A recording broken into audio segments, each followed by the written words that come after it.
Shalom, selamat pagi. Mari awali hari ini dengan semangat baru dengan mendengarkan Renungan Pagi. Selasa 26 Mei 2026. Persepuluhan, cara yang lebih baik.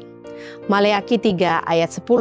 Bawalah seluruh persembahan persepuluhan itu ke dalam rumah perbendaharaan, supaya ada persediaan makanan di rumahku, dan ujilah aku, firman Tuhan semesta alam, apakah aku tidak membukakan bagimu tingkap-tingkap langit dan mencurahkan berkat kepadamu sampai berkelimpahan.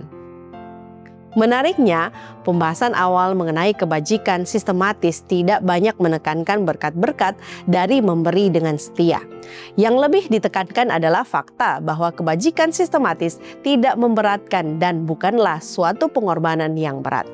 Namun, justru karena tidak memberatkan itulah sistem ini sebenarnya kurang memadai untuk mendukung kebutuhan gereja yang sedang bertumbuh. Hanya secara bertahap para penganut hari Sabat mulai menerima sistem persepuluhan. Pada tahun 1859, James White masih cukup yakin bahwa kebajikan sistematis yang dimiliki kaum Advent lebih unggul daripada sistem persepuluhan Israel. Segalanya mulai berubah ketika pada bulan Februari 1876, Dudley M. Kenwright menerbitkan serangkaian artikel di majalah Review yang menekankan Maleakhi 3 ayat 8-11. Ia mengajukan persepuluhan sebagai rancangan Alkitab untuk mendukung para pekerja. Kenwright menegaskan bahwa Allah mengharuskan agar persepuluhan atau 1/10 dari semua pendapatan umatnya diberikan untuk mendukung para hambanya dalam pekerjaan mereka. Ia melanjutkan dengan mencatat bahwa Tuhan tidak mengatakan kamu harus memberi 1/10, tetapi mengatakan 1/10 itu adalah milik Tuhan. Karena persepuluhan itu adalah milik Tuhan, maka umat percaya hanya perlu mengembalikannya kepadanya. Kenwright juga menekankan tentang berkat-berkat dan upah dari mempersembahkan persepuluhan. Ia menulis, "Saya benar-benar puas bahwa berkat khusus Tuhan memang menyertai mereka yang tepat waktu dan setia dalam mengambil kesempatan."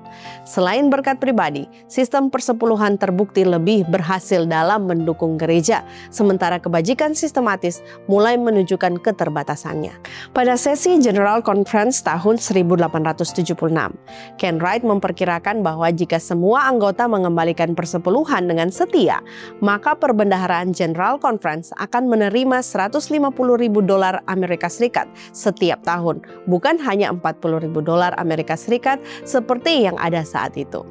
Kenwright kemudian mendesak agar General Conference menyetujui sistem persepuluhan dan usul ini akhirnya disetujui pada bulan Oktober 1876.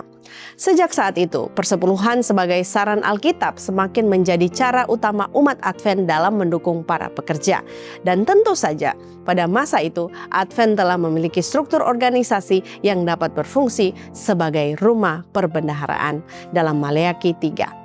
Sebuah wadah untuk mengumpulkan dan menyalurkan dana tersebut dengan teratur.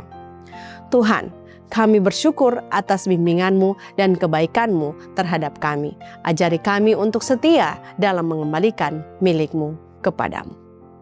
Kiranya renungan di pagi hari ini dapat menjadi kekuatan bagi kita semua dan menjadi perenungan kita sepanjang hari ini. Amin. Mari kita berdoa. Ya Tuhan Allah Bapa kami dalam kerajaan sorga, terima kasih untuk renungan firman Tuhan di pagi hari ini.